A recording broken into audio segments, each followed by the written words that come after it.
Recording चालू होतं. आता हो. सुरू करू का क्लास? करा सुरू. ओके. सर्वांना नमस्कार.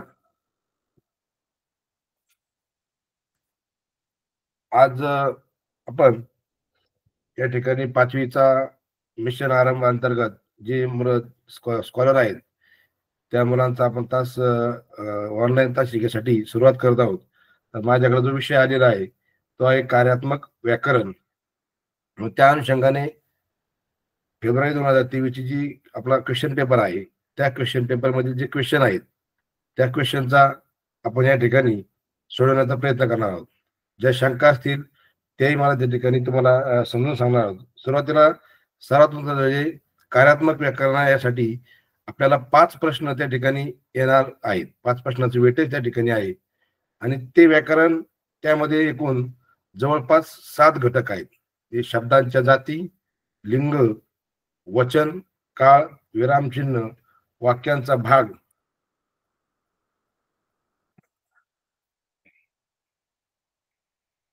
त्याच्यामध्ये उद्देश, विधेय, शुद्ध व अशुद्ध शब्द ओळखणे. तर या 7 घटकांपैकी आपल्याला 5 घटकावर प्रश्न येणार आहेत. म्हणजेच 2 घटक आपले त्या ठिकाणी स्किप होणार आहेत. तर शब्दाच्या जातीमध्ये आता तुम्ही संपूर्ण त्या ठिकाणी अभ्यास करून तुमच्या वर्ग शिक्षकांनी तुम्हाला शिकवलंच असेल, परंतु जे नाम, सर्वनाम, विशेषण, क्रियापद यामध्ये कुठल्या तरी एका घटकावर त्या ठिकाणी आपल्याला प्रश्न त्या ठिकाणी बोर्डाला परीक्षेला विचारला जाणार आहे. तर या शब्दांच्या जातीमध्ये नाम, सर्वनाम, विशेषण आणि क्रियापद हे जे घटक आपण आणू शकतो त्या अनुषंगाने आपल्याला नामामध्ये जो घटक आहे त्या घटकामध्ये जे प्रश्न आहेत त्या प्रश्नामध्ये आपल्याला नामांची जी आपली जी यादी असते म्हणजे नाम जे आपल्याला माहीत असतात त्यापेक्षा वेगळं असं काही त्या ठिकाणी नाहीये, परंतु त्या वाक्यातील किंवा त्या पर्यायातील नाम त्या ठिकाणी आपल्याला अचूकपणे ओळखायचं आहे. कधी कधी काय होतं, वाक्यामध्ये 2 किंवा 3 किंवा 4 नामांचा त्या ठिकाणी उल्लेख आलेला असतो आणि मग आपल्याला विचारतात किती नामांचा उल्लेख त्या ठिकाणी आलेला आहे. उदाहरणार्थ सुंदरता व स्वच्छता हे गुण मनोहर मध्ये आहेत. हे जर वाक्य आहे तर सुंदरता आणि स्वच्छता हे सुद्धा त्या ठिकाणी नाम आहे हे आपल्याला त्या ठिकाणी प्रथमतः माहित पाहिजे. आपलं काय होतं, आपल्याला माहित असतं आपण नावानिशी त्या ठिकाणी आपली व्याख्या माहिती असते. सुधीर, भारत, सुनील हे नावांचं आपल्याला त्या ठिकाणी माहित असतं, परंतु काही काही नामं अशी असतात की त्या नामामध्ये त्याचा गुण किंवा काय त्या ठिकाणी दडलेला असतो. तर हे झालं नामाच्या बाबतीत. सर्वनामामध्ये सुद्धा काही काही त्या ठिकाणी वेगवेगळे सर्वनाम जे ठिकाणी आपण पाहतो की त्या सर्वनामामध्ये आपल्याला बऱ्याचशा वेळा वेगवेगळे प्रकार त्या ठिकाणी आपल्याला पाहायला मिळतात. कधी कधी काय होतं, एखाद्या प्रश्न विचारला होता की काय हे सर्वनाम आहे का, तर काय, कोण, काय, आपण ही सुद्धा सर्वनाम आहेत. आपण सर्वजण भारतीय आहोत, तर या वाक्यात सर्वजण हे सुद्धा या ठिकाणी सर्वनाम आपल्याला पाहायला मिळतं. तर सर्वनामाच्या ठिकाणी विशेषण असेल, विशेषणामध्ये सुद्धा वेगवेगळ्या प्रकारचे विशेषण आपण नामाबद्दल जी माहिती होतं आपल्याला आता बेसिक सगळं माहित आहे, परंतु ज्या वेळेस आपल्याला प्रश्नपत्रिकेमध्ये परीक्षेला प्रश्न विचारला जातो त्यावेळेस वेगवेगळ्या प्रकाराने आपल्याला प्रश्न विचारला जातो. आता पहा, एक प्रश्न त्या ठिकाणी विचारला होता, थंडी आली पेटवा आगटी शेका हात गार, या वाक्यातील विशेषण कोणते आहे? वाक्य काय होतं, थंडी आली पेटवा आगटी शेका हाती गार, आणि पर्याय होते थंडी, दुसरा पर्याय होता गार, आगटी आणि शेका. तर या वाक्यामध्ये गार हे सर्वनाम त्या ठिकाणी गार हे विशेषण या ठिकाणी आपल्याला पाहायला मिळतं. तर मी तुम्हाला मागाशी सांगितल्याप्रमाणे ज्या वेळेस आपल्याला पेपरला सामोरं जायचे त्यावेळेस आपण जसं म्हणतो की चहा गरम आहे किंवा पाणी थंड आहे, जे सोपे सोपे वाक्य असतात त्या सोप्या वाक्याला अनुसरून ज्यावेळेस फायनलचा जो पेपर असतो त्या ठिकाणी असं वाक्य असतं की त्या वाक्यामध्ये त्या विशेषणाचा किंवा त्या नामाचा किंवा त्या सर्वनामाचा विचार करायला आपल्याला भाग पडतं. आता ही थंडी आली पेटवा आगटी शिका तगार. आता थंडी या ठिकाणी नावे आणि कशी थंडी आली, गार. गार हे त्या ठिकाणी काय आहे, विशेषण आहे. म्हणून मित्रांनो, विशेषण किंवा एखादा नामावरील किंवा शब्दाच्या जातीवरील जो घटक आहे तो त्या ठिकाणी परीक्षेला आल्यानंतर प्रथमतः ते वाक्य पूर्ण वाचून त्या वाक्यामध्ये कुठला एकदम घटक त्या ठिकाणी आलेला आहे तर आपल्याला त्या ठिकाणी ओळखायचं आहे. त्यानंतर ह्याच प्रश्नपत्रिकेमध्ये 13व्या क्रमांकाचा प्रश्न जो होता, उद्देश भाग ओळखा. उद्देश भाग ओळखा. वाक्य होतं पहा, अनेक सुसंस्कृत शब्द आपण मराठी समजूनच वापरतो. आता वाक्याचे दोन भाग असतात ते आपण शिकलेलो आहे, उद्देश आणि विधेय. तर हे वाक्य आहे, अनेक सुसंस्कृत शब्द आपण मराठी समजूनच वापरतो. तर त्या ठिकाणी उद्देश भाग ओळखामध्ये उद्देश भाग कोणता आहे, आता इथे त्या ठिकाणी गेलंय अनेक सुसंस्कृत शब्द. पहिला पर्याय आहे अनेक सुसंस्कृत शब्द. दुसरा पर्याय आहे पहा, या ठिकाणी प्रश्न जो प्रश्न आहे, तिसरा पर्याय आहे अनेक आणि चौथा आहे पर्याय वापरतो. तर उद्देश भाग कोणता आहे बघ, आपण. अनेक सुसंस्कृत शब्द आपण मराठीतूनच समजूनच वापरतो. मग अनेक सुसंस्कृत शब्द आपण काय म्हणून वापरतो, तर आपण या ठिकाणी उद्देश भाग आहे. उद्देश आणि विधेय आपण काय म्हणून शब्द वापरतो, तर आपण या ठिकाणी काय आहे, उद्देश भाग त्या ठिकाणी दिलेला आहे. त्यानंतर असाच एक प्रश्न आहे, 14वा प्रश्न, खाली दिलेल्या पर्यायांतून लिंग प्रकारानुसार वेगळा शब्द ओळखा. आता आपण पाहिलं 3 प्रकारचे लिंग आपण त्या ठिकाणी अभ्यासलेले आहेत, पुल्लिंग, स्त्रीलिंग आणि नपुंसकलिंग. आता काही वेळेस काय होतं, आपल्याला त्या ठिकाणी 4 पर्याय दिले जातात. त्या 3 पर्यायाचं लिंग एक असतं आणि बाकीच्या पर्यायाचं लिंग वेगवेगळं असतं. तर यामध्ये पहा, पहिला पर्याय आहे डाळिंबे, दुसरा पर्याय आहे बोरे, तिसरा पर्याय लिंबे आणि चौथा पर्याय आंबे. पहा आता, लिंग प्रकारानुसार वेगळा शब्द ओळखा. ज्या वेळेस अनेक वचनी शब्द असतात तर त्यावेळेस लिंग ओळखताना त्या नामाचा प्रथमतः आपण काय करायचं असतं, एक वचन त्या ठिकाणी करायचं असतं. डाळिंबे, डाळिंब, ते डाळिंब. डाळिंबाचं एक वचन काय आलं, डाळिंब. ते डाळिंब म्हणजे नपुंसकलिंग. बोरे, बोर, नपुंसकलिंग. लिंबे, लिंबू, ते लिंबू, नपुंसकलिंग. आंबे, आंबा, तो आंबा. तो आंबा म्हणल्यावर पुल्लिंग आलं. म्हणजे या ठिकाणी 3 नपुंसकलिंगी शब्द आहेत आणि एक जो आहे आंबा हे आहे पुल्लिंग. मग अशा प्रकारचं उत्तर नंतर आपल्याला काय वाटतं, आंबे, ते आंबे, आणि मग आपण त्या ठिकाणी घाईघाईने उत्तर चुकतो. ज्यावेळेस अशा प्रकारचे शब्द येतील किंवा अशा प्रकारचं लिंग ओळखायला येईल, सोपं सोपं जर आलं तर आपण लगेच सांगतो. समजा काका, काकी, मामा,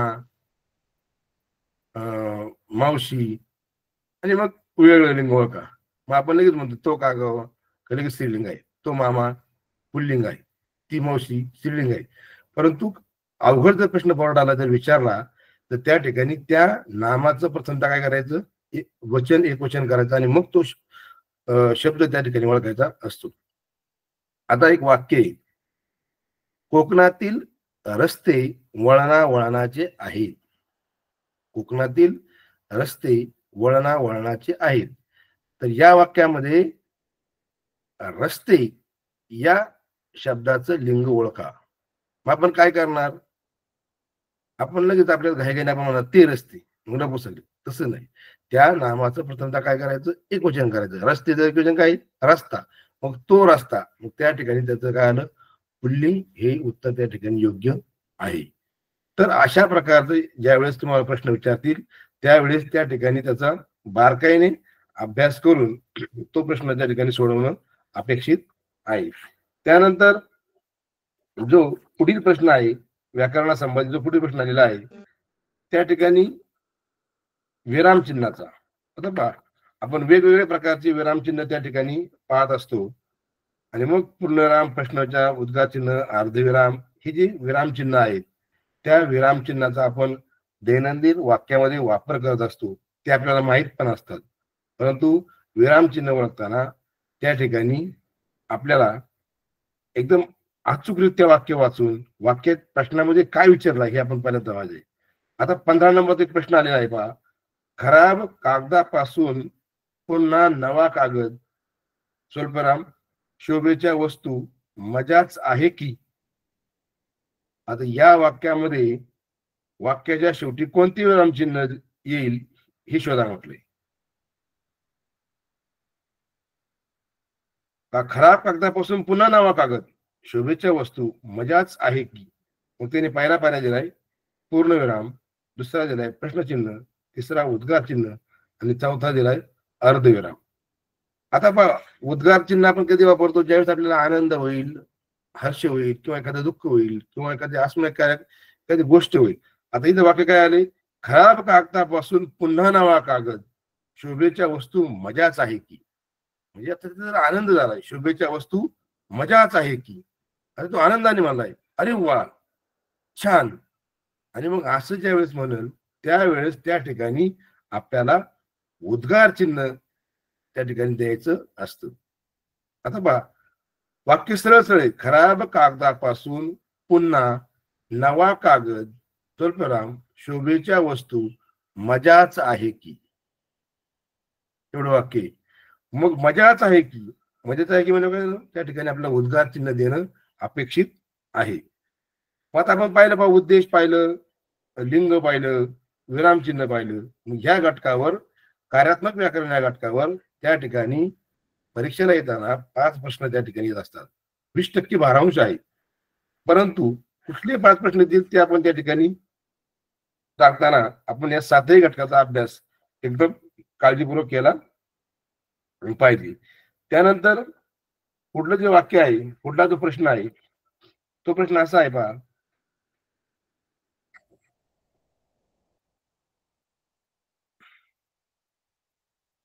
पुढीलपैकी कोणत्या शब्दाचा समानार्थी शब्द कवितेत आला नाही. पुढीलपैकी कोणत्या शब्दाचा समानार्थी शब्द कवितेत आला नाही. एखादी कविता असेल मग त्या कवितामध्ये तो समानार्थी शब्द असेल, मग समानार्थी शब्द असताना कवितेमध्ये कवितेतला समानार्थी शब्द त्या ठिकाणी ओळखायचा असतो. दुसरा शब्द त्या ठिकाणी तुम्हाला पर्यायामध्ये देतील, परंतु तो शब्द न ओळखता कवितेतला त्या ठिकाणी समानार्थी शब्द आपल्याला त्या ठिकाणी ओळखायचा असतो. त्यानंतर आपल्याला जो नवीन घटक त्या ठिकाणी ऍड झाला आहे, माहिती तंत्रज्ञानाविषयक व मराठी भाषेत इंग्रजी शब्दाचा वापर. ते ठिकाणी काल त्या ठिकाणी सरांनी तुम्हाला घेतलं असेल की माहिती तंत्रज्ञानात कोणते शब्द आहेत, त्याचा वापर त्या ठिकाणी कसा केला जातो. उदाहरणार्थ संगणकाची आज्ञावली, त्याला आपण काय म्हणतो इंग्रजीमध्ये, सॉफ्टवेअर. सॉफ्टवेअर हे शब्द आपल्याला जेवढी जी 50-60 शब्दांची सूची आहे त्या सूची व्यतिरिक्तही त्या ठिकाणी शब्द विचारतील, परंतु तो आपल्याकडे संग्रह असणं गरजेचं असतं. त्यानंतर पहा काळाचं जे वाक्य आहे, या काळाच्या वाक्यामध्ये 4 वाक्य दिलेली आहेत. त्यापैकी भविष्यकाळी वाक्य कोणतं आहे, तुझी कोणतीही अडचण असली तरी ती आपण सोडू. पहिलं वाक्य, सरपंच अचानक आमच्या घरी आले. दुसरं, तिसरा पर्याय, गावातील सारेच लोक श्रमदान करत असत. आणि तिसरा पर्याय, कायद्यानुसार मुलीला शिकवावेच लागेल. मग आता पहा त्या ठिकाणी हा जो प्रश्न आहे यावेळेस त्या ठिकाणी 2 उत्तर त्या ठिकाणी शब्द त्याच्यामध्ये निघलं. काही काही प्रश्न असे असतात संदिग्ध असतात, तर आपल्याला जर 2 प्रश्न जर त्या ठिकाणी 2 उत्तर जर निघत असेल तरी आपण त्या ठिकाणी सोडवणं अपेक्षित जरी नसलं 5वीला, तरी अशी संदिग्ध प्रश्नाचं उत्तर आपल्याला तो संदिग्ध जरी वाटला तरी आपण त्याला उत्तर लिहून आपण, कारण याची उत्तर सूची ज्यावेळेस कधी कधी फायनल होती त्यावेळेस आपल्याला त्याच्यावर शंका विचारल्यानंतर आपल्याला ते उत्तर फायनल होतं. कायद्यानुसार मुलीला शिकवावेच लागेल हे वाक्य त्या ठिकाणी भविष्यकाळी आहे. आणि तुझी कोणतीही अडचण असली तरी आपण सोडू मी भविष्यात तुझी अडचण असली सोडू. तर अशा प्रकारचं त्या ठिकाणी एक काळाचं वाक्य दिलेलं आहे. आणि मग हे जे सोडताना असताना आता आपण पाहिलं पहा यामध्ये विरामचिन्ह पाहिलं, शब्दसमूहाबद्दलचा एक शब्द आहे.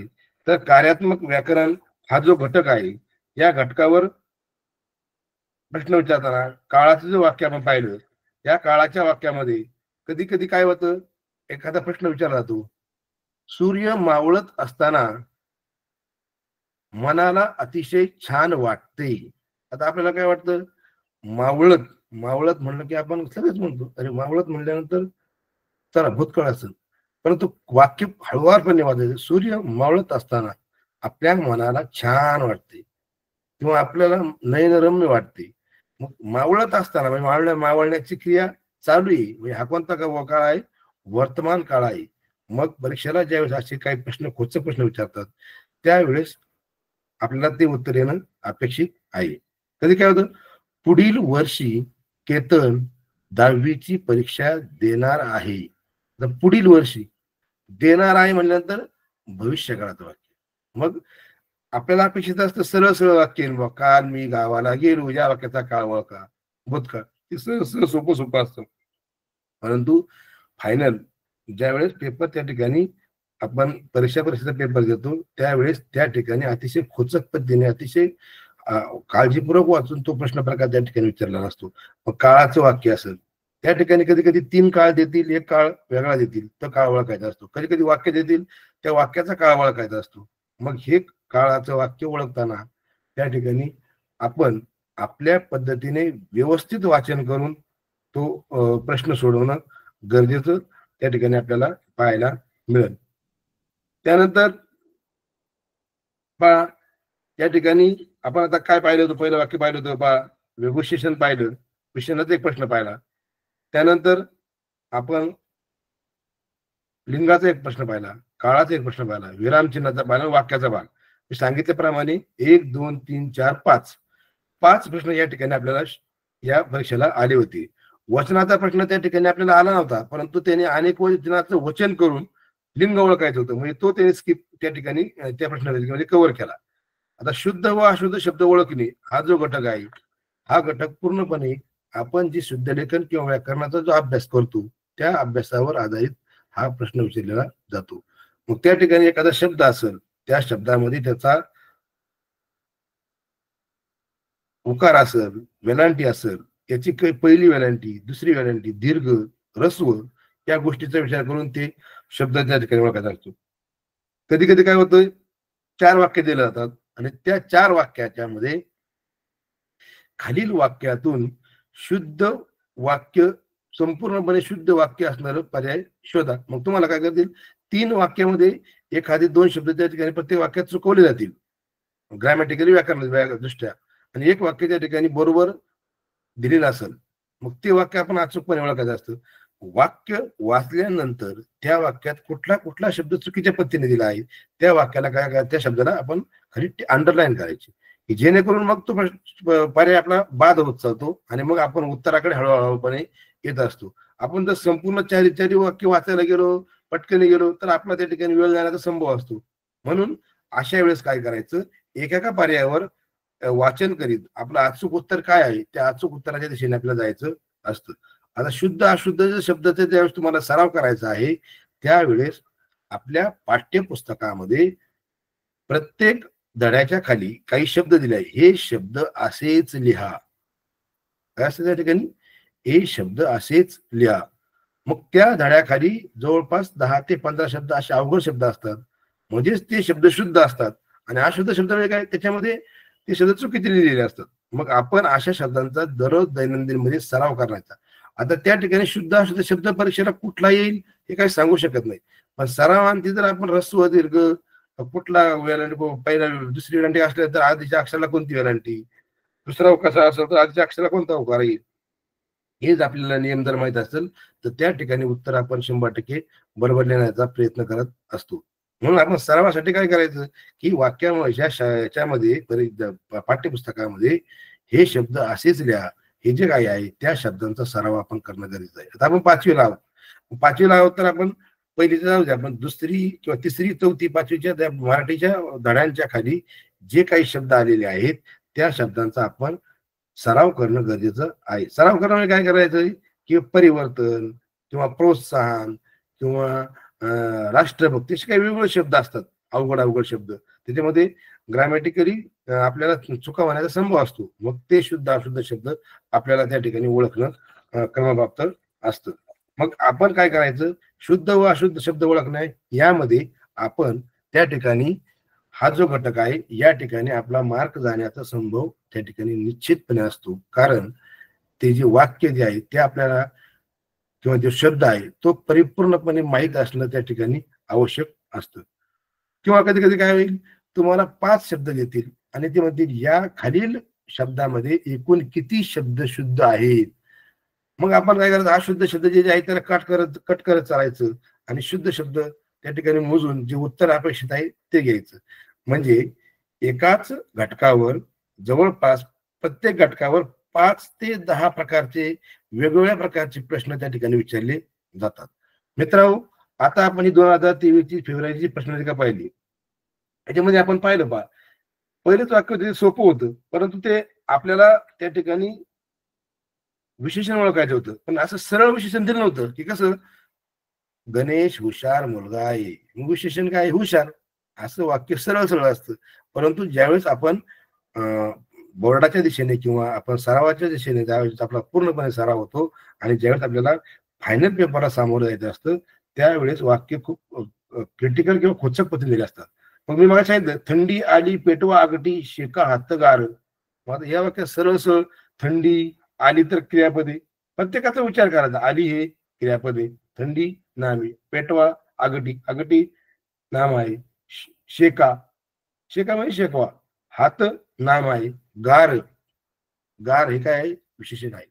म्हणजेच मी तुम्हाला सांगितलं की ज्या वेळेस नाम, सर्वनाम, विशेषण आणि क्रियापद. आता पहा मित्रांनो, या प्रश्नाला विशेषण प्रश्न आला. कधी कधी काय असतं, फार पूर्वी 100 वर्षाची होती गोष्ट. आता आपल्याला काय वाटत असतं कधी कधी की क्रियापद नेमकं शेवटलाच असतं, मग शेवटला येणारच क्रियापद असतं. परंतु क्रियापद असा अर्थ की त्या वाक्याचा जे वाक्य त्या शब्दाने अर्थपूर्ण होतं त्याला आपण क्रियापद म्हणतो. हे तुम्ही शिकला आहात, ते तो तुमचा बेसिक क्लिअर आहे. परंतु कधी कधी काय होतं, ते क्रियापद मध्येच कुठेतरी राहिलं असतं की ह्या वाक्यात ही फार पूर्वी होती 100 वर्षापूर्वीची गोष्ट. आता इथं कुठं आलं, शेवट होती हे क्रियापद आहे पण ते वाक्याच्या मधोमध आलं. असे काही वाक्याचा आपण सराव करायचा, असे काही वाक्य आपण वाचण्यात आले पाहिजे की त्या ठिकाणी ते क्रियापद कुठेही जरी असल्या वाक्यामध्ये त्या ज्या शब्दांचा अर्थ पूर्ण झालाय त्या शब्दाचं त्या ठिकाणी आपल्याला क्रियापद म्हटलं गेलं पाहिजे. कधी कधी काय होतं, एका वाक्यात 3 क्रियापद सुद्धा येऊ शकतात. मग त्या प्रश्न तुम्हाला काय होते, या वाक्यात एकूण किती क्रियापदी आले आहेत. किंवा कधी कधी काय होतं, तुम्हाला क्रियापद असं वाक्य असतं की तुम्हाला क्रियापद शोधायचं असतं. काल बाबा मुंबईला जाऊन टिंब टिंब टिंब टिंब, आणि मग टिंब टिंब मग काय, जाऊन, गेले, गेली, बाबाला गेले आपण म्हणतो का, नाही, गेले, जाईल, आले. आणि मग आपल्याला त्या ठिकाणी त्या नामावरून त्याचा विचार करत असतो कशामुळे वाक्य अर्थपूर्ण होतं. या ठिकाणी 4ही शब्द आपण जर बसायला बसतील पर्यायामध्ये, परंतु त्या नामाला काय अनुसार वापरलाय तो शब्द त्या ठिकाणी घेणं अभिप्रेत आहे. मग मी बघाशी पण म्हटलं, नाम, सर्वनाम, विशेषण आणि क्रियापद यामध्ये वेगवेगळ्या प्रकारचे, म्हणजे मित्र आपण आपल्याकडे काय केलं पाहिजे, नामाचे जेवढे काही 5 ते 10 प्रकारचे वेगवेगळ्या माध्यमातून वेगवेगळ्या मार्गदर्शकातून जे जे वेगवेगळे प्रश्न असतील त्याचं आपण संकलन आपल्याकडं नेमकं असलं पाहिजे. समजा नामाचे 10 प्रकारे कसा प्रश्न विचारू शकतात, त्या 10 प्रकारचे, मग ते वाक्य कुठलेही विचारते बोर्ड वेळेला प्रश्नपत्रिकेत किंवा वाक्य कुठलेही विचारू, पण कुठल्या प्रकारचा प्रश्न आल्यानंतर आपण त्याला सामोरं जाऊ हे आपल्याकडे असलं पाहिजे. सर्वनामाचं पण त्या प्रकारामध्ये सर्वनामाचे 10 प्रकारचे प्रश्न असतील. म्हणजे एखाद्या ठिकाणी सर्वनाम ओळखायला असेल, वाक्यातली सर्वनाम ओळखायला असेल किंवा योग्य सर्वनाम त्या ठिकाणी एखादं वाक्य दिलं असेल आणि गाळ्या जागा दिल्यानंतर योग्य सर्वनाम ओळखा, असे वेगवेगळ्या प्रकारचे त्या ठिकाणी आपल्याला एकाच घटकावर वेगवेगळ्या पद्धतीने कसे प्रश्न विचारले जातात याचा अभ्यास आपल्याला असणं गरजेचं असतं. मग याचा अभ्यास असल्यानंतर तुम्हाला असं काय परफेक्ट त्या ठिकाणी शब्द येईल असं नाही की ह्याच लिंग ओळख आपण किती सराव केला, परंतु सरावाने काय होतं, आपल्याला प्रश्न परीक्षेला कसा विचारतात याचा अभ्यास त्या ठिकाणी दिलेला असतो आणि तो जर आपला अभ्यास झालेला असेल तर तो प्रश्न सोडवणं आपल्याला अवघड जात नाही. म्हणून आज मी आपण जे कार्यात्मक व्याकरण हा जो घटक आहे, या घटकावर जो मराठी विषयामध्ये आपले 25 प्रश्न आहेत, वाचून संकल्पना स्पष्ट करणे हा जो 6 मार्काचा 6 प्रश्न जे असतात, जे 12 मार्काला कविता आणि भाषेवर, ह्या ठिकाणी आपली शब्दसंपत्ती आपण किती आकलन आहे हे तर आपण त्या ठिकाणी आलेल्या संवादावरून, आलेल्या कवितेवरून, आलेल्या उतार्यावरूनच त्या ठिकाणी आपल्याला ते सोडवणं अभिप्रेत आहे. ते आपले हक्काचे मार्क आहेत.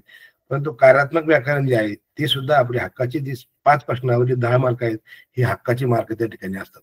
परंतु बऱ्याच वेळा काय होतं, आपल्याला त्या नियमाचा कुठंतरी माहीत नसतं किंवा सराव कमी पडल्यामुळं आपला तो अभ्यास किंवा तो मार्क जाण्याचा संभव असतो. त्यानंतर लिंग. आता आपण 3 प्रकारचे लिंग आपण तुम्ही शिकलेत, पाहिलेत, अभ्यासलेत. आता मगाशी आपण पुस्तक वाक्य पाहिलं, की कधी-कधी तुम्हाला सरळ-सरळ लिंगाचा प्रकार विचारतील किंवा लिंगाचं त्या शब्दाचं लिंग विचारतील किंवा ते वाक्यात आलेल्याचं लिंग विचारतील.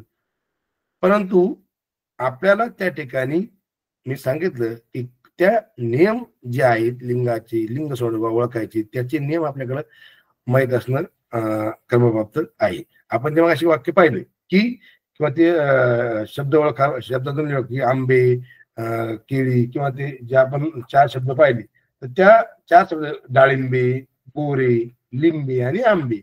आता डाळिंबे, बोरे, लिंबे, आंबे हे सगळे आपल्याला अनेक वचनी शब्द आहेत. पण त्यांचं आपल्याला आता काय करायचंय, मूळ रूपात त्यांना आणायचंय आणि ते मूळ रूपात आणल्यानंतर मूळ रूपातल्या शब्दाचा जो त्याचा जो लिंगाचा प्रकार आहे तो त्या ठिकाणी आपल्याला ओळखून ते उत्तर त्या ठिकाणी शोधणं अपेक्षित आहे. असं जर केलं तरच मी तुम्हाला मग सांगितल्याप्रमाणे, की कधी-कधी त्या वाक्यामध्ये जो शब्द असतो आणि तो अनेक वचनी असतो, त्याला आपल्याला एक वचनी करून घ्याने विशेषण किंवा विशेष करून त्याच्यावर जास्त भर देणं अपेक्षित आहे. किंवा कधी-कधी 4 पर्यायामध्ये तुम्हाला डायरेक्ट देतात. मग डायरेक्ट येणं त्या ठिकाणी सरावांती सोपा प्रश्न असतो. मग हे सोपे, मध्यम आणि अवघड जे प्रश्नपत्रिकेमध्ये स्वरूप दिलं असतं. मग कुठं सोपं करायचंय, कुठं अवघड करायचंय, प्रश्न प्रकार तर सोपाच असतो, परंतु त्याला प्रश्न विचारण्याची पद्धत जी आहे ती थोडीशी अवघड केली की तो प्रश्न अवघड त्या ठिकाणी होतो. त्यानंतर पहा, वचन पाहिलं आपण. वचनमध्ये एक वचन आणि अनेक वचन. पहा कधी-कधी बोली भाषेतले शब्द असतात पहा. आपण पाहतो पहा खेडी, ठीक आहे ना? खेडी, गाणी आणि तळी. आता खेडी, गाणी, तळी आणि समजा वाडे. मग खेडी, आता त्याचं एक वचन काय? खेड, खेडी, तळ, तळी, हे की नाही? आणि मग खेळणं, खेळणी. मग हे जे आहे ह्याचा अभ्यास करून त्या ठिकाणी आपल्याला एक वचन कुठले, अनेक वचन कुठले ते ओळखायला जातं. आता निश्चितपणे एक वचन आणि निश्चितपणे एक वचन तुम्हाला ज्या विचारतील. आता शाळा हा शब्द आहे. शाळा एकवचनी आहे आणि अनेक वचनी पण आहेत. हा जो बेसिक आहे हा अभ्यास आपला आता जानेवारी महिना आहे. हा अभ्यास तुमचा होऊन गेलेला आहे. परंतु वचनामध्ये जे काही अवघड त्या ठिकाणी प्रश्न आपल्याला विचारले जातात, त्या अवघड प्रश्नांचा अभ्यास आपण जर रेग्युलर पद्धतीने केला तर त्या ठिकाणी येणं आपल्याला सोपं जातं. त्यानंतर मी काळाचं मगाशी सांगितलं. विरामचिन्हाच्या बाबतीत जर आपण गेलो वन बाय वन, तर जे विरामचिन्ह आहेत, पूर्णविराम, प्रश्नचिन्ह, उद्गाराचे चिन्ह, स्वल्पविराम, अर्धविराम, आहे की नाही? दुहेरी अवतरण चिन्ह, एकेरी अवतरण चिन्ह. तर हे विरामचिन्ह वाक्यामध्ये आपल्याला ज्यावेळेस परीक्षेला आपण जातो, सामोरतो, त्यासाठी आपल्या पाठ्यपुस्तकातील जे घटक आहेत, ते पाठ्यपुस्तकातील घटक म्हणजे धडे आहेत. ते धडे आपण काळजीपूर्वक बारकाईने जर वाचले, तर ते बारकाईने वाचल्यानंतर त्या तिथं कुठलं विरामचिन्ह वापरलंय, कोण कशाने वापरलंय, याचा आपल्याला अभ्यास करणं गरजेचं असतं. मग आपण असा पाठ पाहायचा, धडा पाहायचा, की त्या धड्यामध्ये जास्तीत जास्त प्रकारचे विरामचिन्हाचा वापर केलेला आहे. मग आपण आपल्या मित्राला विचारणं किंवा आपल्या एखाद्या सर इथं 2 वापरलेत बाबा, इथं स्वल्पविराम पण वापरलाय, उद्गार चिन्ह वापरले, अवतरण चिन्ह पण वापरले. मग एखादं वाक्य बोललाय, तर त्या वाक्यामध्ये विरामचिन्ह किती आली आहेत किंवा योग्य विरामचिन्ह असलेलं वाक्य कुठलं किंवा चुकीचं विरामचिन्ह घातलेलं वाक्य कुठलं, असे त्या ठिकाणी 5 ते 7 प्रकारचे प्रश्न त्या ठिकाणी आपल्याला विचारले जातात. आणि मग हे प्रश्न विचारले गेल्यानंतर आपण त्या ठिकाणी त्याचा अभ्यास करणं गरजेचं आहे. आता पहा, आपण वाचन संकल्पना व संकल्पना स्पष्ट करणे, वाचून कल्पना व संकल्पना स्पष्ट करणे. आता आपण कार्यात्मक व्याकरण हा घटक पाहिलेला आहे. आता व्यवस्थित पाहिलं. आता आपण आपला एक पार्ट आपला पूर्ण झाला आहे. आता पहा उतारा आहे. उतारा ज्यावेळेस आपल्याला वाचून संकल्पना स्पष्ट करण्यात येतो किंवा बातमी येते, याच्यामध्ये आपल्याला 3 घटक उपघटक आहेत. उतार्याचे आकलन, वृत्तपत्रातील जाहिराती व बातम्या आधारित प्रश्न आणि कवितेचे आकलन. यानुसार आपल्याला 6 प्रश्न म्हणजे 2-2 उतार्यावर 2 प्रश्न किंवा कवितेवर 2 प्रश्न, संवादावर किंवा त्याच्यावर बातमीवर 2 प्रश्न त्या ठिकाणी आपल्याला विचारले जातील. आता पहा फेब्रुवारी 23च्या प्रश्नपत्रिकेमध्ये आपल्याला त्या ठिकाणी एक बातमी आली होती. बातमी काय आली होती? विद्यार्थ्यांनी फेडले समाजाचे ऋण. पुण्यातील जनशाळा विद्या मंदिर या शाळेत दिवाळीच्या निमित्त विद्यार्थ्यांनी तयार केलेल्या वस्तूंचे प्रदर्शन भरले होते. 15 ऑक्टोबर रोजी प्रसिद्ध बालकलाकार सानवे केंद्र यांचे उद्घाटन झाले. सुगंधी उठणे, आकाश कंदील, मेणबत्त्या तयार केल्या होत्या. 19 ऑक्टोबरला स्नेहघर अनघा फेणे यांच्या हस्ते समारोप करताना जमलेला सर्व निधी त्याच्याकडे सुपूर्द केला. आता पहा या ठिकाणी बातमी आहे आणि मग बातमीला त्या ठिकाणी बातमीमध्ये किंवा उतार्यामध्ये आपण बातमीचं पाहू, विद्यार्थ्यांनी समाजाचे ऋण कसे फेडले हे सरळ सरळ त्या ठिकाणी उत्तर येणं अपेक्षित आहे. परंतु त्या ठिकाणी जे दिनांक आहेत त्या दिनांकामधून प्रदर्शनाचा कालावधी किती दिवस होता? 15 ऑक्टोबर रोजी सुरू झालेलं उद्घाटन झालं, 19 ऑक्टोबरला समारोप झाला. मग 15 ऑक्टोबर, 15, 16, 17, 18, 19 3 आणि 2 5 मग 5 दिवस हे प्रदर्शन चाललं किंवा हे उद्घाटन झालं किंवा हा समारोप चालला किंवा हा कार्यक्रम त्या ठिकाणी जी बातमीचा असेल, त्या 3 प्रश्नापैकी 2 प्रश्न असे असतात की 2 प्रश्न हे त्या ठिकाणी आपल्याला त्याच्यावर उपचारात्मक पद्धतीने किंवा विचार करूनच त्या ठिकाणी सोडवायचे असतात. आता प्रदर्शनाचा कालावधी किती होता? मग काही सरळ सरळ दिलं का आपल्याला 15 पासून 19 ऑक्टोबर पर्यंत झालेला आहे, 6 दिवस असं नाही. 15 पासून 15ला उद्घाटन झालं, 19ला समारोप झाला. मग आपण बुद्धिमत्तेमध्ये पाहतो तो प्रश्न असतो दिनदर्शिकेचा किंवा गणितामध्ये पण तो प्रश्न असतो. आता या ठिकाणी भाषेमध्ये तो आला 15 पासून 19 पर्यंत, मग 15 पण काउंट करायचा कारण 15ला त्या ठिकाणी उद्घाटन झालं. 15, 16, 17, 18, 19ला त्या ठिकाणी समारोप झाला. 19 म्हणजे त्या ठिकाणी 5 दिवस त्या ठिकाणी जो कार्यक्रम आहे त्या ठिकाणी तो कार्यक्रम चालला. बातमीचा विषय कोणत्या घटकावर आधारित आहे? कधी कधी बातमी येते ती बातमी कोणत्या घटकावर आधारित आहे? त्या सांस्कृतिक, सामाजिक, मनोरंजक आणि राजकीय. मग आपण संपूर्ण बातमी वाचून त्या बातमीचा परमार्थ त्या ठिकाणी पाहायचा. आता बातमी या घटकावर आपण जाताना पाहिलं, ही बातमी आपण पाहिली. कधी कधी काय होतं, एका वाक्याचीच बातमी असते, बरोबर.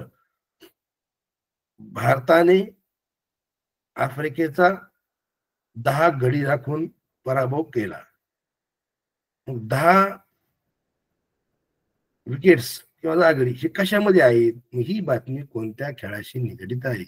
मग आपल्याला हे माहित पाहिजे की धावा, विकेट्स, रन, 1 डावाने जिंकला, 2 डावाने कसोटी हरली, 1 दिवसीय किंवा आता T20 हे शब्द कशामध्ये आहेत? हे शब्द क्रिकेट या खेळाशी संबंधित आहेत. मग ही बातमी क्रिकेट या खेळाशी संबंधित आहे. किंवा कधी कधी काय म्हणतो मला असं पण विचारलं जातील, आता जे आपला बुद्धिबळपटू आपण जे भारताने जो डी गुकेश नावाचे आपला जो 18 वर्षाचा मुलगा आहे त्याने, तर त्या ठिकाणी त्याचं नाव येईल आणि त्याने जागतिक विक्रम केला. मग ही बातमी कशी संबंधित आहे? मग ती बातमी बुद्धिबळ या खेळाशी संबंधित आहे. अशा काही बातम्या येतील किंवा काही बातम्या निसर्गाशी संबंधित असतात, नैसर्गिक घटकाशी संबंधित असतात. उदाहरणार्थ काय, आज थंडीचा पारा -6 डिग्रीवर पोहोचला. मग कशाशी संदर्भात? ही बातमी हवामानाशी संदर्भात आहे, पावसाची किंवा काय गडचिरोलीमध्ये किंवा याच्यामध्ये धो पाऊस बरसला. मग 3 बातम्या तुम्हाला निसर्गाशी, हवामानाशी संबंधित येतील, एक बातमी वेगळी येतील. मग त्या बातम्या त्या ठिकाणी वाचन करून त्या बातमीचा कुठला प्रकार आहे, ती बातमी हवामानाशी संदर्भात आहे, ती बातमी शैक्षणिक संदर्भात आहे, ती बातमी राजकीय संदर्भात आहे, ती बातमी खेळाशी संबंधित आहे. मग हे कुठं वाचलं जातं? हे तुम्ही कुठं शकता? याचा अभ्यास आपल्याला वर्तमानपत्र जर आपण दैनंदिन वाचले तर त्या दैनंदिन वर्तमानपत्रामध्ये जर कुठलंही वर्तमानपत्र घेतलं तर त्याच्यामध्ये प्रत्येक विभाग असतो. क्रीडा, अर्थ, घडामोडी, खेळाची बातम्या शेवटला असतात, शेवटच्या पानावर. अर्थ, जागतिक बातम्या मधल्या पानावर असतात. ह्या बातम्या जर आपण आपल्या कंटिन्यू वाचून गेलो तर त्या ठिकाणी तो प्रश्न सोडवणं आपल्याला एकदम सोपं जातं. जसं मराठीमध्ये आहे तसं आपल्याला इंग्रजीमध्ये सुद्धा हा घटक आहे. म्हणून आपण इंग्रजी सुद्धा बातम्या पेपर आपण वाचणं अभिप्रेत आहे. आपलं आता ज्यावेळेस आपण स्कॉलरशिपचा अभ्यास करतो त्यावेळेस बातमी वाचणे खूप गरजेचं असतं. कारण बातमी हा घटक काय दिला जातो, तर तुम्ही बातमी वाचली, जाहिरात वाचली तर तुम्हाला येईल. उद्या समजा तुम्ही खूप शिकलात पण तुम्ही जाहिरातीत ही जाहिरात कोणत्या कोणत्या रिक्त जागेसाठी आहे. मग तुम्हाला जर ती बातमी जाहिरात कळलंच नाही कुठल्या जागेसाठी आहे, मग त्या ठिकाणी असतं शिक्षकासाठी 4 जागा, शिपायासाठी 3 जागा किंवा वेगवेगळी जाहिरात असते. ती जाहिरात आपण त्या ठिकाणी वाचून त्या जाहिरातीशी संबंधित आपण तो प्रश्न सोडवायचा असतो. तर बातमी या घटकावर साधारणतः 2 किंवा 3 प्रश्न त्या ठिकाणी विचारले जातात. परंतु बातमी आता पहा, यासाठी आपल्याकडं 3री, 4थी आणि 5वीच्या पाठ्यपुस्तकामध्ये जवळपास 10 ते 20 बातम्या आपल्याला आलेल्या आहेत पहा किंवा जाहिराती आलेल्या आहेत. जो चिंगी चोरणारा मासा वगैरे नाटकाचा वगैरे. मग त्या 20-25 जाहिरातीचं वाचन आपण जर केलं, आता तुम्ही हा तास शिका संपल्यानंतर जे सगळे 5 पाठ्यपुस्तक आहेत, 3री, 4थी, 5वी, 6वी, 7वी मराठीचे पाठ्यपुस्तक आहेत, त्या पाठ्यपुस्तकाचा अभ्यास करा. मग ते पान जे आहे ते पान बातमी आली की हे बातमीचं पान आहे बाबा, विरामचिन्ह आलं की हे विरामचिन्हाचं पान आहे, तेव्हा आहे दिसतात. शुद्ध शब्द आले की बाबा हे शुद्ध शब्दाचं पान आहे. मग त्या ठिकाणी तुम्हाला जवळपास 20 ते 25 बातम्या वेगवेगळ्या प्रकारच्या त्या पाठ्यपुस्तकामध्ये पाहायला आपल्याला मिळतात आणि त्या पाठ्यपुस्तकाला अनुसरून अभ्यासक्रम तयार केलेला असतो. मग आपण आपल्या जे आपण गाईड्स वापरतो बाजारात त्या गाईड्समध्ये टिपिकल बातम्या किंवा टिपिकल प्रश्न दिलेले असतात. परंतु आपण पाठ्यपुस्तकाकडून जर गेलो तर पाठ्यपुस्तकामध्ये ज्या बातम्या दिलेल्या असतात, जे उतारे दिलेले असतात त्या उताराच्या अनुषंगाने किंवा आपल्याला त्या ठिकाणी आकलन होणं सोपं आहे. किंवा आपल्या ज्या काल परवा परीक्षा झाल्या पण त्या संकलित 2, संकलित 1 झाली, संकलित पायाभूत चाचणी झाली. त्याच्यामध्ये संवाद एकदम चांगले आलेले आहेत, कविता चांगली आलेल्या आहेत. त्या कविता संवाद वाचन करा, त्या बातम्या वाचन करा. त्या ठिकाणी तुम्हाला ते वाटल्यानंतर त्या ठिकाणी सुद्धा वेगवेगळे प्रश्न विचारलेले आहेत. तुमच्या शाळेमध्ये तुम्हाला तर तुम्ही जर गेले, आता तुम्ही ज्यावेळेस जाता त्यावेळेस तुम्ही संकलित 1 चाचणीचा पेपर पहा मराठीचा किंवा पायाभूत चाचणीचा पेपर पहा. त्या ठिकाणी जी मराठी विषयाचा जो आहे त्या ठिकाणी तुम्हाला त्या बातम्या किंवा संवाद त्या ठिकाणी आपल्याला वाचता येईल. त्यानंतर पहा या ठिकाणी आता याच्यामध्ये कविता दिलेली आहे पहा. निळ्या सागरी उसळी लाटा, उसळणाऱ्या फेसाळ लाटा, अकराळ विक्राळ झाल्या कशाने, शांत सरळ खेळकर होत्या. अथांग सागरी मदत कोणाची, साथ घाली तो लेकरी सिंधूची, अंधाराने पांगणून झटता, उदाहरण आली शांती झाली विद्वांसाचा माणूस. आता ही कविता आहे पहा. ही कविता पूर्णपणे वाचल्यानंतर त्यांचा प्रश्न आहे, कवितेत पुढील पैकी कशाचे वर्णन आलेले आहे. आता पहा, लाटांचे, अंधाऱ्या रात्रीचे, 3रा पर्याय खळवळलेल्या समुद्राचे, 4था पर्याय नदीच्या पुराचे. आता जर वाचलं तर आपल्याला हे शब्द सगळीकडे आलेले असतात. हे 4ही पर्यायातले शब्द या कवितेमध्ये आलेले आहेत. परंतु संपूर्ण कविता वाचल्यानंतर त्या कवितेचा आशय आणि ती कविता कोणत्या एका घटकाभोवती फिरते, कोणत्या एका विशिष्ट याची माहिती दिलेली, त्याचं उत्तर त्या ठिकाणी येणं अपेक्षित असतं. मग खळखळणाऱ्या समुद्राचं पहा. आता इथं पहा, निळ्या सागरी उसळ्या लाटा, समुद्रात लाटा उसळतात. अकराळ विक्राळ झाल्या, समुद्राचं उत्तर आहे. उदाहरण आले समुद्रात, इथं पण समुद्राचं वर्णन आले. ह्याला काय वेळ खाऊ लागल्या होड्या, इथं पण होड्या कोण खातात, समुद्राचं व्हेलकाळ खातात. अथांग सागर समुद्रातच असतो. उदाहरण आले शांत आले विद्वांस माणूस हा खेळापुढे. मग आता इथं पर्याय लाटा पण दिला, अंध्या रात्री पण दिला, नदीच्या पुराचे तर होऊ शकत नाही, पण खळबळलेल्या समुद्राचे हे वर्णन कोणा झालेलं आहे, खळबळलेल्या समुद्राचे. हे सगळं वाचल्यानंतर त्या ठिकाणी हा आपल्याला येतं. आता समानार्थी शब्द कवितेत आला नाही तर मग हर्ष, जलदी आणि पाणी. तर पाणी या शब्दाचा समानार्थी शब्द आलेला नाही, कारण जलदी म्हणजे सागर, तम म्हणजे सागर आणि या ठिकाणी त्याचा शब्द आलेला आहे. म्हणून त्या प्रश्नाचं उत्तर आपण त्या ठिकाणी, म्हणून एक प्रश्न असतो कशाविषयी वर्णन आले आहे, दुसरा प्रश्न असतो समानार्थी शब्द आलाय कवितेत, विरोधार्थी शब्द कशाविषयी आलाय तो असतो, आणि 3रा प्रश्न असतो विधानाचा. चुकीचं विधान कोणतं, बरोबर विधान, उतार्याविषयी किंवा कवितेविषयी एकूण किती विधानं चुकीची आहेत, एकूण किती विधानं बरोबर आहेत, किंवा चुकीचे विधान कोणते आहे, हे सगळं वाचल्यानंतर कळतं. मग आपण काय करायचं, वाक्य वाचायचं जे बरोबर असेल उदाहरण त्याला बरोबर खूण करायची, जे चुकीचं असेल त्या चुकीची खूण करायची. बरोबरचे आपण मोजायचे किंवा चुकीचे आपण मोजायचे. मग हा पर्याय आपण शांतपणे उतारा किंवा संवाद सोडवताना याचा आपण विचार केला पाहिजे. मग कविता ज्या ठिकाणी तुम्हाला कवितेचा ज्यावेळेस तुम्हाला सराव करायचा आहे त्यावेळेस तुम्ही किशोर नावाचं मासिक त्या ठिकाणी आपल्याकडे होतं, बरोबर? पहिल्यापासून येतं ते. किशोर नावाच्या मासिकामध्ये जुन्या फार कविता आहेत किंवा तुम्ही नेटवर जरी गेले तर बालभारतीच्या कविता एवढं जरी तुम्ही सर्च केलं तर बालभारतीच्या कविता म्हणजे जुन्या पुस्तकातल्या सगळ्या कविता त्या ठिकाणी तुम्हाला येतील. मग त्या कविता तुम्ही वाचल्या तर तुम्हाला अशाच प्रकारच्या कविता तुम्हाला त्या अवघड कविता याच्यामध्ये त्याच्यावर 3-3, 4-4 प्रश्न तुम्ही तयार केले. एखादी कविता घ्यायची, मनानेच प्रश्न तयार करायची, त्याचा प्रश्न आपण सोडवायचा. मग कवितेचा सराव अशा पद्धतीने जर केला, बालभारतीच्या सगळ्या कविता, जुन्या सगळ्या कविता आपण त्या ठिकाणी वाचल्या तर तुम्हाला त्या ठिकाणी आकलन जे आहे, जे शब्द असतात कवितेतले, जे कवितेमध्ये वेगवेगळ्या प्रकारचे शब्द वापरतात. जलदी, ओसाळलेली लाटा, फेसाळलेला समुद्र, असे शब्द त्या ठिकाणी समानार्थी शब्दांचा जास्त वापर केलेला असतो. आणि मग ते जर आपण जास्त वाचलं, किशोर नावाच्या मासिकेतल्या कविता वेगवेगळ्या जे आपले नामवंत लेखक किंवा कवी कवयित्री आहेत, मग त्या ठिकाणी बालकवी असतील, त्या ठिकाणी वेगवेगळे कवितेचे जे आपले कवी कवयित्री असतील, ज्या नामवंत आहेत, बहिणाबाईंच्या कविता आहेत, ह्या ज्या कविता आहेत, शांता शेळकेंच्या कविता आहेत, अनंत फंदीच्या कविता आहेत, या कवितांचा त्या ठिकाणी आपण जर वाचल्या, गदी माडगुळकरांच्या कविता आहेत, या कविता वाचल्या, मग तुम्ही म्हणता ह्या कविता कुठं पाहायला मिळतील? या कविता आपल्याला बालभारतीचा वेब पेज सर्च केलं किंवा बालभारतीच्या कविता जुन्यापासून असं जरी म्हटलं तर सगळ्या कविता त्या ठिकाणी आपल्या येतात. किंवा किशोर मासिकातल्या जरी कविता आपण वाचल्या त्या किशोर मासिकातल्या कविता सुद्धा त्या ठिकाणी आपल्याला पाहायला मिळतात. तर कवितेविषयी सांगायचं झालं तर त्या ठिकाणी 2 किंवा 3 प्रश्न विचारल्यानंतर एक प्रश्न मी बघा सांगितल्याप्रमाणे सोपा असतो, दुसरा प्रश्न त्या घटकाशी आकलनावर असतो, उपयोजन, आणि तिसरा प्रश्न उपयोजनावर असतो की काय उपयोजन आहे, कवितेतून काय बोध होतो, उतार्यातून आपल्याला काय बोध होतो, किती वाक्य चुकीचे आहे, किती वाक्य बरोबर आहेत. मग उतारा वाचताना, कविता वाचताना आपण हळूहळू पद्धतीने किंवा एकदम सावकाश त्या ठिकाणी ते प्रत्येक वाक्याचं वाचन केलं तर त्या ठिकाणी आपल्याला प्रश्न सोडवताना कुठली अडचण येणार नाही असे मला वाटते.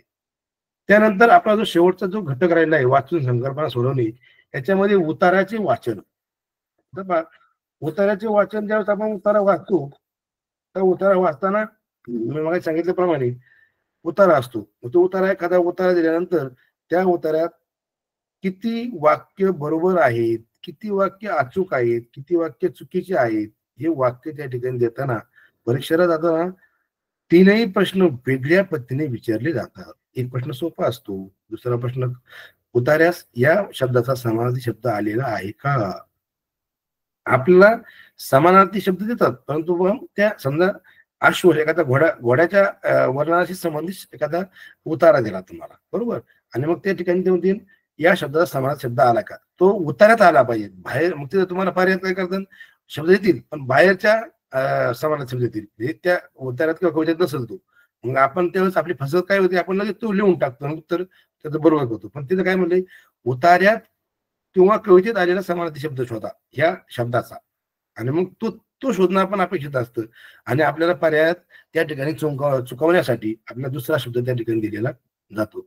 म्हणून आपण असे काही जे प्रश्न आहेत ते बारकाईने वाचन करणं अभिप्रेत आहे. मग बारकाईने वाचन करणं, मग तुम्ही म्हणता सर बारकाईने काय लय पूर्ण वेळ वाचायचं का, ते नाही. आपला वेळ वेळ आपल्याकडे जे 25 प्रश्न मराठीचे आहेत हे आपल्याला कमी वेळात एकदम अचूकपणे सोडवायचे आहेत.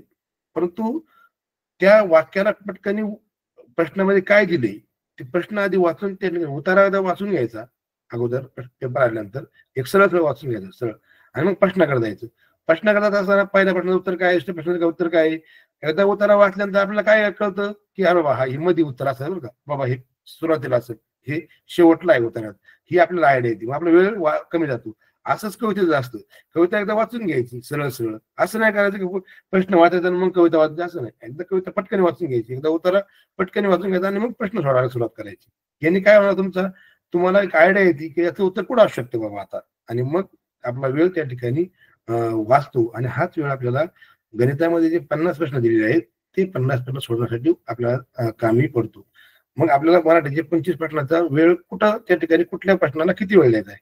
आता तुम्हाला उतारा वाचन, कविता वाचन, संवाद वाचन या ठिकाणी तुम्हाला वेळ जाणार आहे, कारण त्या ठिकाणी तुम्हाला सगळं वाचन करून त्या ठिकाणी सोडवायचं आहे.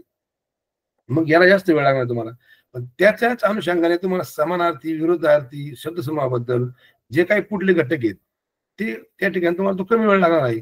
म्हणून त्यासाठी तुम्हाला म्हणीचं आसन, वाक्प्रचार सराव असणं अपेक्षित आहे. म्हणजे काय, पाठांतर असणं अपेक्षित आहे की जेणेकरून पटकन पांढरा परीस, अलंकारिक शब्द, पांढरा कावळा, ठीक आहे नाही, किंवा गुळाचा गणपती, पटकन आपल्याला काय आठवले, काय लवकर अपेक्षित आहे हे त्या ठिकाणी येतं. मग वेळेचं नियोजन, ज्याने वेळेचं नियोजन केलं त्याला तो पेपर ऑटोमॅटिक सोपा जातो. कारण मराठीला 25 प्रश्न आहेत. या मराठीच्या 25 प्रश्नामध्ये आपल्याला आउट ऑफ मार्क्स पडणे गरजेचं असतात. मग याला जर आउट ऑफ मार्क पडले की म्हणजे 25 प्रश्नाला 50 मार्क आपल्याला जर अभिप्रेत आले तर पुढे गणिताला सुद्धा मग आपल्याला जर एखादा मार्ग एखादा प्रश्न कुठे स्किप, 2-4 प्रश्न स्किप झाले तरी त्याची उणी आपल्याला या ठिकाणी भरून काढण्यात आपल्याला भरून काढली जाते. म्हणून आपल्याला वाचन, संकल्पना स्पष्ट करणे हा जो घटक आहे हा वेळेशी जास्त निगडीत आहे. कारण वेळ याचा वाचायला वेळ जास्त असतो, परंतु किती वेळ त्याचा याला पण मर्यादा आहेत. म्हणून अगोदर उतारा असेल, कविता असेल, याचं वाचन करून त्याचं 1/2 जाणं गरजेचं आहे. आता बघा, वृत्तपत्रातील जाहिराती मी सांगितलं मगाशी, ह्या जाहिराती वृत्तपत्र वाचायचं.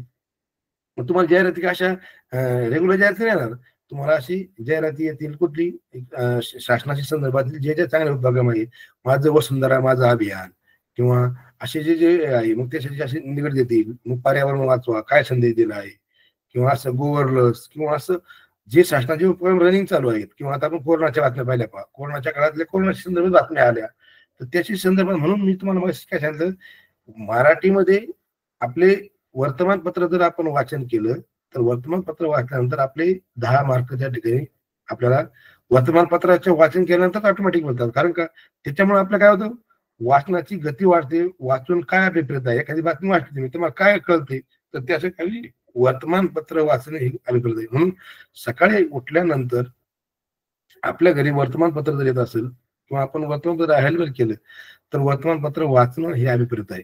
आणि वर्तमानपत्र का, म्हणून हे जे घटक आहे ते घटक का घेतले आहे, हे घटक घेण्याचं कारणच ते आहे की आपली वाचनाची गती वाढावी, आपल्याला काय वाचले याचं या ठिकाणी आपल्याला काय.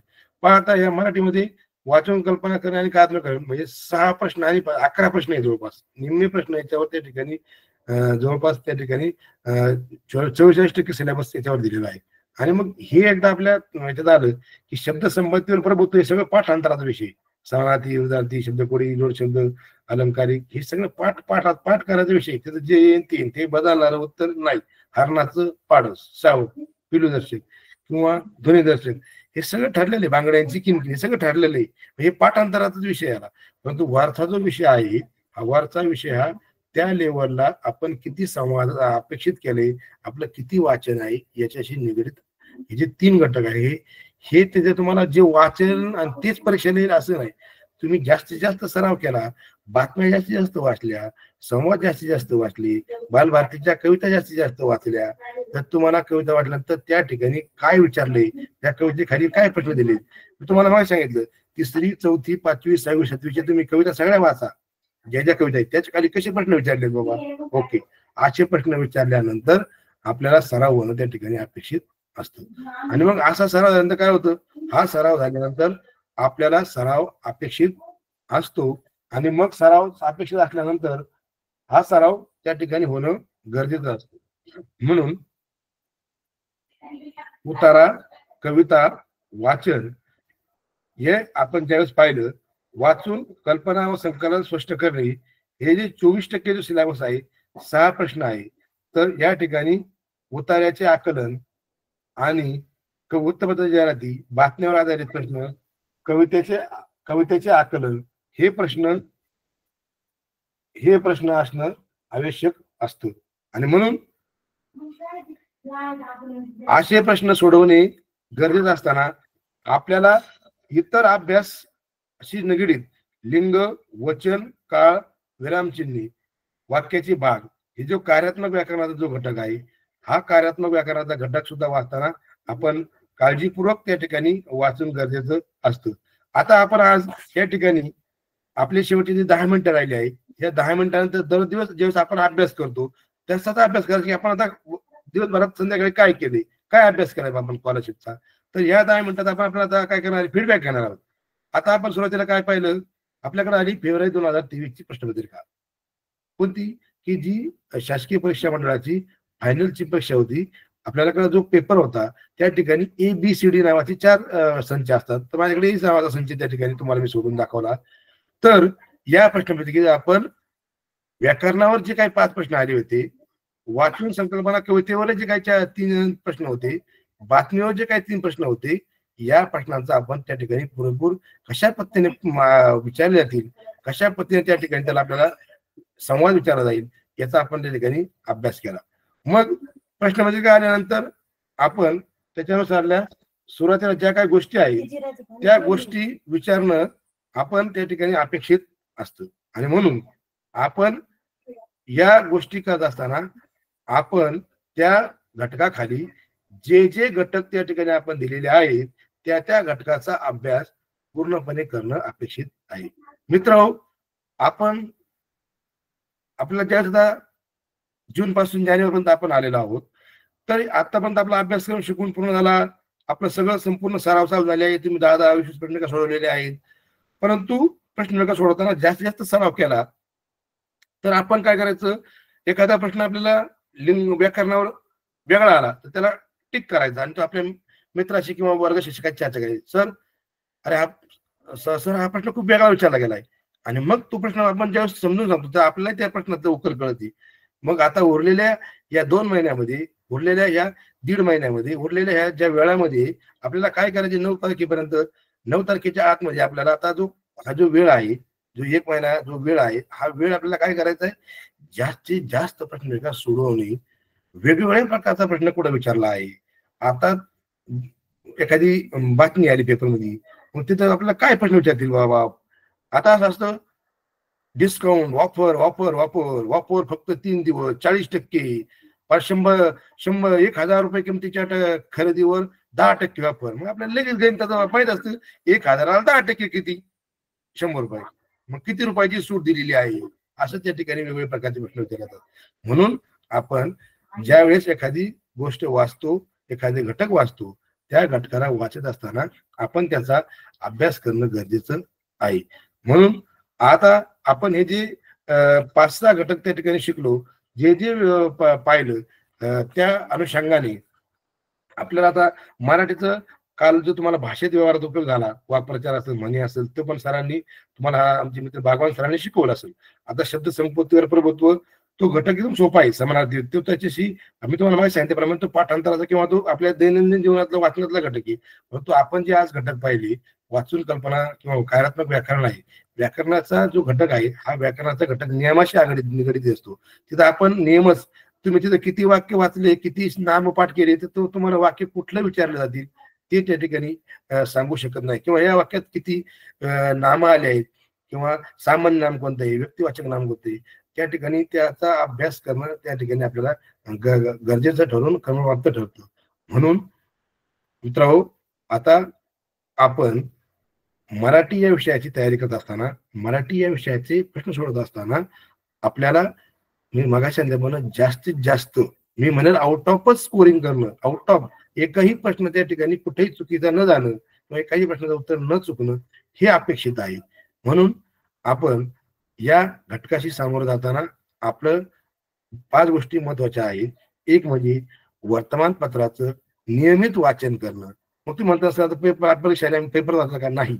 सुरुवातीला अर्धा तास सकाळी आपलं आंघोळ वगैरे झाल्यानंतर किंवा आपलं जर आवरल्यानंतर अर्धा तास त्या ठिकाणी पेपरला अर्धा 20 मिनिटं झाला क्रीडाच्या बातम्या वाटल्या पाहिजे. त्याने काय होतं, जलतरणमध्ये काय आहे, ती समुद्रातून एखाद्याने अंतर किती पार केले, त्याने आपली पण त्या ठिकाणी हे जागृत होते की आपण असं घडलं पाहिजे. म्हणून अर्धा तास पेपर वाचणं गरजेचं आहे. किंवा नासाने काय काय मोहिमा राबवल्या आहेत त्याच्याशी तुम्हाला बातमी येईल, इस्रोची बातमी, विषयाची बातमी येईल. त्याच्यामुळे ते वाचल्यानंतरच कळतं. ते असं अंदाजे किंवा आपण म्हणून मला येईल मग आणि तुम्हाला अचानक पण नाही तर मला काहीच त्यावेळेस सुचत नाही. वर्तमानपत्राचं वाचन करणं. त्यानंतर बालभारतीच्या कविता, जे पाठ्यपुस्तक आहेत त्या पाठ्यपुस्तकातल्या कविता वाचन करणं म्हणजे वाचायचं का आपल्याला ज्यावेळेस कंटाळा येईल बोर होईल त्यावेळेस आपल्याला वाचायला चला बाबा आज आपण काय करू तिसरीच्या सगळ्या कविता वाचून काढू पाठ्यपुस्तकात आलेल्या चला आज आपण चौथीच्या सगळ्या कविता वाचून काढू. त्याच्यानंतर त्या पाठ्यपुस्तकाखाली आलेली शुद्ध अशुद्ध शब्द विरामचिन्ह याच्याशी निगडीत जे काय आहे ती त्या ठिकाणी सोडवणं गरजेचं आहे. आणि त्यानंतर बातम्या आणि जाहिराती बातम्या आणि जाहिराती मी सांगितलं तिसरी चौथी पाचवीच्या पुस्तकामध्ये धडा झाल्यानंतर असा घटक त्या ठिकाणी केलेला आहे की बऱ्याचशा बातम्या ठिकाणी तुम्हाला त्या ठिकाणी पाहायला मिळतील. कारण मी शिकलेलो आहे त्या ठिकाणी तो सुद्धा तुम्हाला बातम्या ठिकाणी तुम्हाला वाचायला मिळतील. म्हणून तिसरी चौथी पाचवी सहावी सातवीतल्या बातम्या वाचता आहे. आणि ह्या सगळ्यानंतर तुम्हाला व्याकरण कार्यात्मक व्याकरणाचे 6 प्रश्न आहेत ते 6 प्रश्न सुद्धा सोडवणं अपेक्षित आहे. मी आज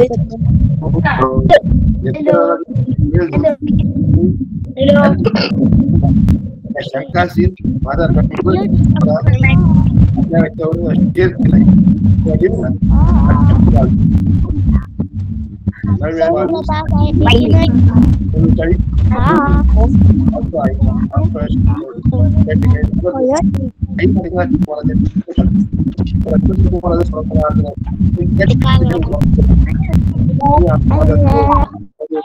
लेक्चर आहे तो शांतपणे ऐकल्याबद्दल तुमच्या सर्वांचं मी त्या ठिकाणी हे करतो. आणि तुम्हाला फेब्रुवारीच्या परीक्षा होणार आहे 9 फेब्रुवारीला त्या परीक्षेच्या संदर्भाने किंवा ज्या मिशन आरंभच्या ज्या उद्याची परीक्षा होणार आहे त्यात तुम्हाला मी शुभेच्छा देतो आणि माझं लेक्चर या ठिकाणी संपवतो. धन्यवाद.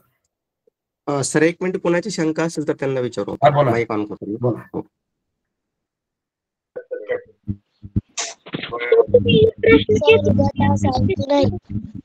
बोला कोणा शंका आहे का सर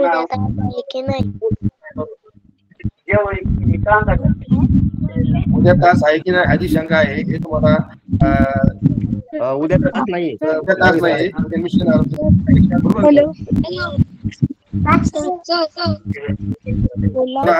शंका आहे का तास कसा वाटला आजचा.